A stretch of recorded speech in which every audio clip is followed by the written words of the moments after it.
behind the way Bicom bioresonance therapy works. To find that out, let's look at some very basic things. What is matter actually? Matter originates when energy is compressed. In other words, matter is compressed energy. You see that a material particle is full of energy. And solid things like objects, but also the bodies of living things, are composed of millions of particles, which in turn are compressed energy. So matter has a twofold aspect, 1 part particle and 1 part radiation, meaning energy. The radiation has precedence over the particle and thus a decisive influence on structure. All matter, for example even one bacterium, a toxin, a nutritional foodstuff, has its own wavelengths and a frequency pattern of its own. What is the situation with material particles in the body, the cells? They transmit and receive waves with distinct frequency patterns. In other words, communication takes place. This forms the basis for the body's self-regulation. We could also compare this with a modern radio device. Information is exchanged via distinct frequencies. Back to the body. As long as cells are able to communicate with each other unhindered, meaning that the body's self-regulation is therefore intact, that body can be described as being healthy. Let's now imagine that an undesired substance manages to get into the body, for example mercury, a pathogen or pollen. What happens? To understand this, we're going to make a short excursion into hydrological research. Depending on age, the human body consists of 40 to 80% water. Water has the ability to form clusters and store information due to its dipolar properties. Let's take a look at a water molecule. Hydrogen has a weak positive charge, oxygen a weak negative charge. As a result of this dipolar nature, the molecules can combine with one another and form so-called clusters. If, for example, a harmful substance were to now penetrate the body, water clusters would form around that substance. These clusters have a highly differentiated structure depending on the substance. The various frequency patterns and the corresponding information emitted by that harmful substance are stored exactly within the cluster itself. Even when the actual information medium no longer exists, the cluster structure bearing the stamped information can continue to exist and have a disruptive effect on the body.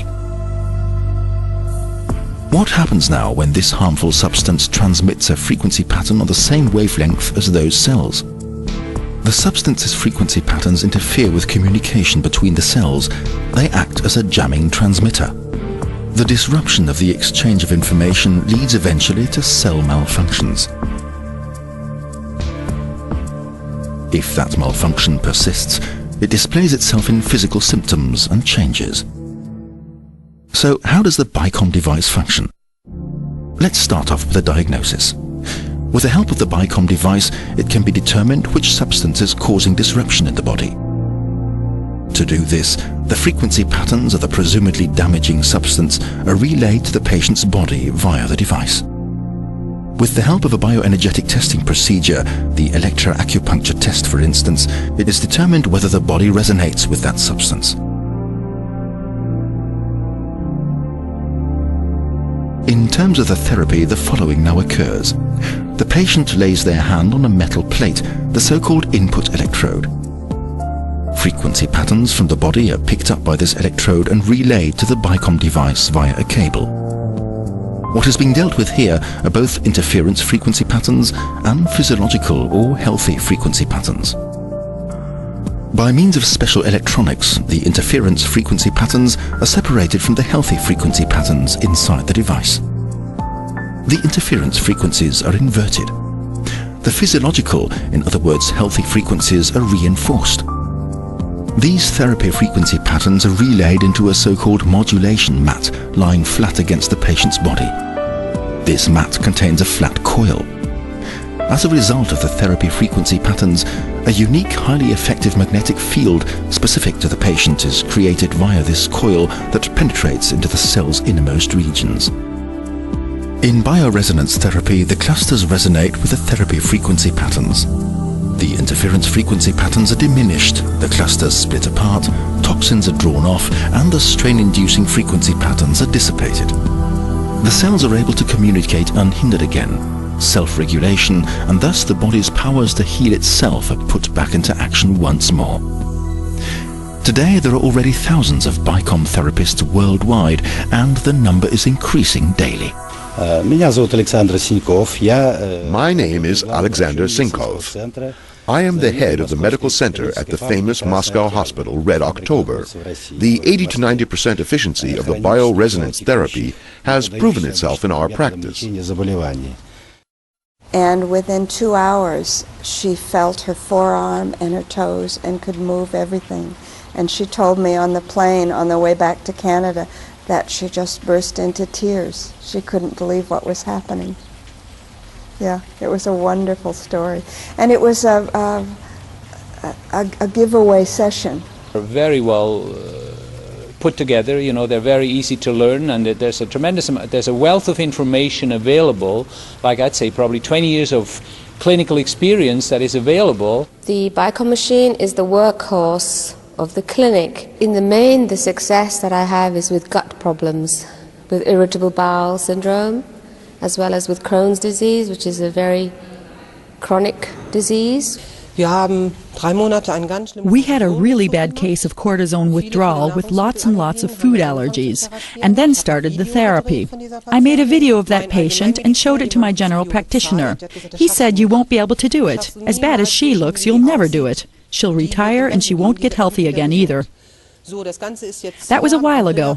Andrea visited me in 1994. She is absolutely healthy, working, got pregnant, and has no neurodermatitis at all. Can eat and drink anything she wants, participates in sports, does anything she wants. That was my worst case.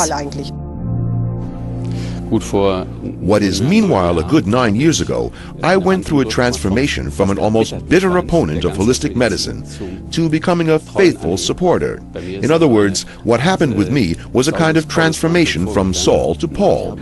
I used to refer to holistic doctors a bit disparagingly as gut men. And today, I must say that that is a completely arrogant characterization which does not apply in the least. You can achieve so much with holistic medicine, with acupuncture, but especially with bioresonance, it is simply fantastic. And utilize the machine in our dental practice primarily for excising amalgam, and then also for post-treatment following extractions, or as an accompaniment to periodontal therapy. Conspicuously often, we have cases of neurodermatitis and ADS, or hyperactive children who show symptoms of both illnesses at the same time. The success there is so overwhelming that we even had follow-up inquiries from nursery school teachers. What did you do with those kids? And due to the great demand, we are treating allergy patients 90% of the time, with a great deal of success, a success ratio of about 90% too. With experiences like these, it's a pleasure to start again each and every day, a form of therapy that I certainly wouldn't part with anymore.